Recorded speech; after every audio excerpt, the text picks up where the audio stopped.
നമസ്കാരം, ET മലയാളത്തിലേക്ക് സ്വാഗതം. നമ്മുടെ ജീവിതത്തിൽ 50കൾ എന്നതൊരു പ്രത്യേക കാലഘട്ടമാണ്. മക്കളുടെ പഠനം ഏതാണ്ട് അവസാനിക്കാറായോ അല്ലെങ്കിൽ ജോലിക്ക് കിട്ടി സെറ്റിലായോ നിൽക്കുന്ന സമയം. ഈ സമയത്താണ് നമ്മൾ സ്വന്തം റിട്ടയർമെന്റിനെ കുറിച്ചും ആരോഗ്യത്തെക്കുറിച്ചും ഗൗരവമായി ചിന്തിച്ചു തുടങ്ങുന്നത്. എന്നാൽ ഇതേ പ്രായത്തിലാണ് പലരെയും ഇൻഷുറൻസ് പ്രീമിയം ഞെട്ടിക്കുന്നത്.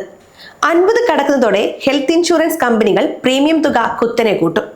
ഇത് കണ്ട് പേടിച്ച് പലരും ഇൻഷുറൻസ് വേണ്ടെന്ന് വെക്കാറുണ്ട്. എന്നാൽ 2026 നിൽക്കുന്ന നമുക്ക് ഒരു വലിയ ആശ്വാസ വാർത്തയുണ്ട്. ഇൻഷുറൻസ് റെഗുലേറ്ററായ IRDAI കൊണ്ടുവന്ന പുതിയ നിയമങ്ങളും കുറഞ്ഞ ടാക്സ് നിരക്കുകളും നമ്മുടെ പോക്കറ്റ് ചോരാതെ തന്നെ നല്ലൊരു ഇൻഷുറൻസ് കവർ സ്വന്തമാക്കാൻ നമ്മളെ സഹായിക്കും. എന്തുകൊണ്ടാണ് 50 കഴിഞ്ഞാൽ പ്രീമിയം ഇത്രയധികം കൂടുന്നതെന്ന് നമുക്ക് ആദ്യം നോക്കാം. ഇൻഷുറൻസ് കമ്പനികളെ സംബന്ധിച്ചിടത്തോളം ഇതൊരു റിസ്ക് മാനേജ്മെന്റ് ആണ്. പ്രായം കൂടുന്തോറും അസുഖങ്ങൾ വരാനുള്ള സാധ്യതയും ആശുപത്രിയിൽ അഡ്മിറ്റ് ആകാനുള്ള സാധ്യതയും കൂടും. അതുകൊണ്ട് തന്നെ കമ്പനികൾ ഏജ് ബാൻഡുകൾ തിരിച്ചിട്ടുണ്ട്. ഉദാഹരണത്തിന് 45 വയസ്സിൽ നിങ്ങൾ കൊടുക്കുന്ന പ്രീമിയത്തെക്കാൾ 40 മുതൽ 60% വരെ അധിക തുക 55 വയസ്സാകുമ്പോൾ നൽകേണ്ടി വരും. 60 വയസ്സ് കഴിഞ്ഞാൽ ഇത് വീണ്ടും വർദ്ധിക്കും. പക്ഷെ ഇവിടെയാണ് നമ്മുടെ ആദ്യ ആശ്വാസ വാർത്ത. 2025 സെപ്റ്റംബർ 22 മുതൽ വ്യക്തിഗത ഹെൽത്ത് ഇൻഷുറൻസ് പ്രീമിയത്തിന്മേലുള്ള 18% GST സർക്കാർ പൂർണ്ണമായും ഒഴിവാക്കി. ഒരു 40,000 രൂപ പ്രീമിയം വരുന്ന പോളിസിക്ക് ടാക്സ് ഇനത്തിൽ മാത്രം നിങ്ങൾക്ക് 7,200 രൂപയോളം ലാഭിക്കാൻ സാധിക്കും. പ്രീമിയം കൂടുന്ന ഈ ഒരു ഘട്ടത്തിൽ ഇതൊരു വലിയ ആശ്വാസമാണ്. രണ്ടാമത്തെ പ്രധാന മാറ്റം IRDAI പുതിയ നിർദ്ദേശമാണ്. മുതിർന്ന പൗരന്മാരുടെ ഇൻഷുറൻസ് പ്രീമിയം വർഷത്തിൽ 10% കൂടുതൽ വർദ്ധിപ്പിക്കാൻ പാടില്ല എന്ന് കമ്പനികൾക്ക് കർശന നിർദ്ദേശം നൽകിയിട്ടുണ്ട്. പണ്ട് കമ്പനികൾ ഏകപക്ഷീയമായി 30-40% പ്രീമിയം കൂട്ടിയിരുന്ന രീതിക്ക് ഇതോടെ അറുതിയായി. ഇപ്പോൾ എല്ലാം IRDAI നേരിട്ട് നിരീക്ഷിക്കുന്നുണ്ട്. ഇത് നിങ്ങൾക്ക് ദീർഘകാലത്തേക്ക് ബജറ്റ് പ്ലാൻ ചെയ്യാൻ സഹായിക്കും. 50 കഴിഞ്ഞാൽ ശ്രദ്ധിക്കേണ്ട മറ്റൊരു കാര്യം വെയിറ്റിംഗ് പീരീഡ് ആണ്. പ്രമേഹം അല്ലെങ്കിൽ BP പോലുള്ള അസുഖങ്ങൾ ഉള്ളവർക്ക് നേരത്തെ 4 വർഷം വരെ കാത്തിരിക്കണമായിരുന്നു ആ അസുഖങ്ങൾക്ക് കവറേജ് കിട്ടാൻ. എന്നാൽ പുതിയ നിയമപ്രകാരം ഇത് പരമാവധി 3 വർഷമായി കുറച്ചിട്ടുണ്ട്. ഇതിലും പ്രധാനപ്പെട്ട ഒന്നാണ് മൊറട്ടോറിയം പീരീഡ്. നിങ്ങൾ 5 വർഷം തുടർച്ചയായി ഒരു പോളിസി പുതുക്കിയാൽ പിന്നീട് നിങ്ങളുടെ പഴയ അസുഖങ്ങളൊന്നും കാരണം പറഞ്ഞ് ക്ലെയിം തള്ളിക്കളയാൻ കമ്പനികൾക്ക് കഴിയില്ല. 5 വർഷം എന്നത് നേരത്തെ 8 വർഷമായിരുന്നു. ഈ മാറ്റം 50കളിൽ ഇൻഷുറൻസ് എടുക്കുന്നവർക്ക് വലിയ സുരക്ഷയാണ് നൽകുന്നത്.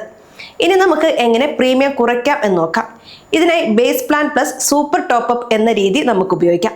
ഉദാഹരണത്തിന് നിങ്ങൾ നേരിട്ട് 25 ലക്ഷത്തിന്റെ ഒരു പോളിസി എടുത്താൽ പ്രീമിയം വളരെ കൂടുതലായിരിക്കും. അതിനു പകരം 5 ലക്ഷത്തിന്റെ ഒരു അടിസ്ഥാന പോളിസിയും ബാക്കി 20 ലക്ഷത്തിന് ഒരു സൂപ്പർ ടോപ്പും എടുക്കുക. സൂപ്പർ ടോപ്പിന് പ്രീമിയം വളരെ കുറവാണ്. ഇതുവഴി വലിയൊരു തുക ലാഭിക്കാൻ സാധിക്കും.